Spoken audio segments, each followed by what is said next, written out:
I don't know about you guys, but I was very curious about those who were cast as a Munchkin, and based off my quick research, I read about how the actors cast as Munchkins the rumors were that they were wild, they were a horny group who liked to get drunk, throw crazy parties, have sexual relations in stairwells, and needed to be wrangled by the police with literal butterfly nets. And I was like, this can't be real. No. And if you haven't heard those rumors, well, now you have. I mean, that's what people said. The truth was that MGM brought in about 124 little people to play the Munchkins. Most of them came through a guy named Leo Singer, who had a troupe of dancers and actors called, quote unquote, Singer's Midgets. That's what he called their group. He was like their manager, essentially, but it was controlling. It was very much like, hey, you guys belong to me. I own you. I'm gonna rent you out, and then you give me the money. Okay, that's the deal. I'll give you some money, but I get most of the money. Okay, great. So most of these performers, they were from Germany and Austria. So almost none of them spoke English. So a lot of them were already at a disadvantage because this singer guy, he was doing all the negotiations, their manager on their behalf. And they were just told, don't worry, you'll get your cut, Now they were promised money, a hotel, a few weeks of work on a big movie. So to them, this sounded great. I mean, a lot of these performers had never been in a movie before. They'd only been on stage. Hollywood? Who would say no?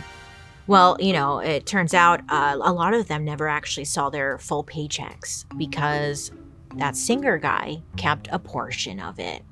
A good portion. Of course he did. Each actor was paid about $35 to $50 a week. If they complained, hey, where's my money, they were told, hey, you should be grateful. You should be grateful that you're working on this large movie and working at all. Shut up. I saw online that Toto the dog was making $125 a week. And I was like, damn, really? The dog was making more than the people playing the Munchkins? What? I got clarification. Toto the dog didn't make $125 a week. Instead, it was the dog trainer that got $125 a week. But still, To be fair, though, trying to get a dog to do the right thing on a set, kind of hard, right? So, okay, fine. Sure, okay.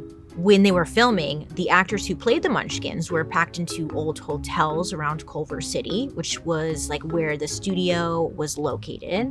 And when I say packed, I mean they were packed in there. Multiple actors were expected to share a single hotel room. On top of that, the costumes were said to be very heavy, itchy, and almost impossible to get in and out of without someone helping them. And they weren't getting much assistance because at one point, one of the actors fell into a toilet and they could not get out. Sorry. We're not gonna laugh. Because that's not... Have you ever fell into the toilet in the middle of the night because your partner left the toilet seat up and then you go middle of the night, you don't want to turn on the lights because, and then you sit down and you fall into the toilet? When your butt hits that water, there's something about that that's just not right. Anyway, so this actor, he falls into the toilet and he gets stuck. And no one found him until 45 minutes later. They're like, hey, where's that one guy? He's been gone for a while. So finally, someone finds him. Now, after this incident, the studio finally hired attendants to assist them during production. Apparently, people started buying these actors drinks. Imagine, you've had a long day and now some producers trying to be funny, handing you 6 cocktails at once. It's a long day. Someone's handing you cocktails to keep you happy. Come on, keep it up. Your energy needs to be up. You need to be exciting. You're in Munchkin land. So imagine you're drinking. Next thing you know, you're 6 cocktails in. Woo! So yes, apparently some of them did indeed get drunk. I mean, I don't want to say who wouldn't, because I know a lot of you would be like, I wouldn't. But back then, I mean, even now, if someone's handing you drink after drink and you're not, I don't know, whatever. And that's where like the rumors really started. Like, oh, the people playing the Munchkins are just out of control. They're trashing the hotel. They're fighting over women. Like, I guess they were just a wild group of actors. Now, years later, Judy Garland referred to them as drunks. She jokingly said that the studio had to send security guards out with butterfly nets to wrangle the actors.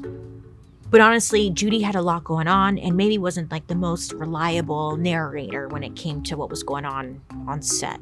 Part of the reason they were having so much fun was because some of the actors who were cast as, the Munchkins, some of them were not part of Leo Singer's group. So a lot of them had never met another little person before. So, this is the first time they felt like they were surrounded by someone like them. So of course they're having a little fun. Give me a cigar. The lollipopkins, the lollipopkin, hell yeah, I'll do that. So yes, maybe they were a little rowdy, but can you blame them? No, I don't know. Now, of course, while we're here in Munchkin land, I know you want me to talk about the most notorious rumor of all, the Munchkin suicide myth. Listen, if you haven't heard this before, there is this like long-running urban legend where people say that during the we're off to see the wizard, that scene? It's right after Dorothy and the Scarecrow meet the Tin Man, and then they're skipping down the yellow brick road. Now, allegedly, in the background, you can see hanging from a tree what looks to be a body. Some claim it's someone who was playing a Munchkin. Yes, allegedly, the rumor is that an actual cast member took their own life, hanged themselves from a tree, and it was caught on film, and like no one saw it in the final edit or whatever, and it's just been left in, or it was left in. Now, I love a good creepy Hollywood rumor. So when I first read this like years ago, I was all in and I was like, oh yeah, I see it. Yeah, oh my God. I was so like a believer. But this one's actually, okay, it's actually complicated. What actually happened was that, and you're not going to believe me, I know you, but listen, this is what actually happened, okay? We dug, we asked questions, and we got answers. And what actually happened was that MGM wanted the set to feel more alive and outdoorsy. So they brought in actual birds from the Los Angeles Zoo, and then they let them loose on set. So it kind of felt, again, more like whimsical and ooh. And if you pay attention, in some scenes, you can see like there's a peacock wandering around and other birds. Yep, you can see animals.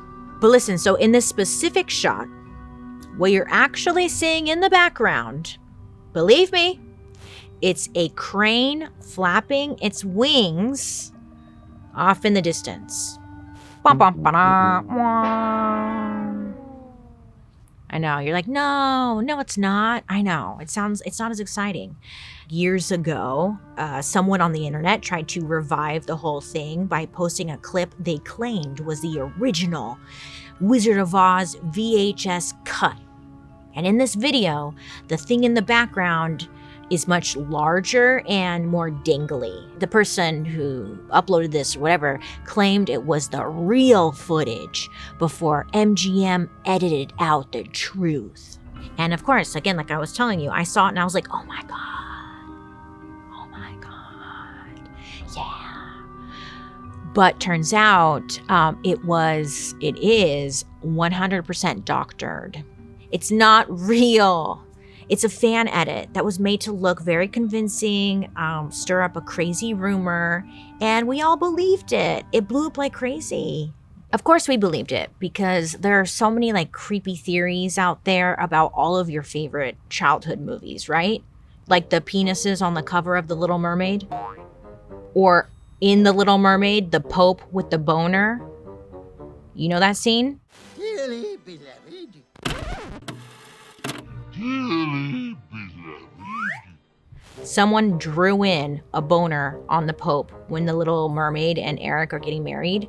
The Pope has a boner. The Pope had a boner. Don't make excuses for it. Someone drew it in. You had to draw it in. It's not an accident. The Pope had a boner.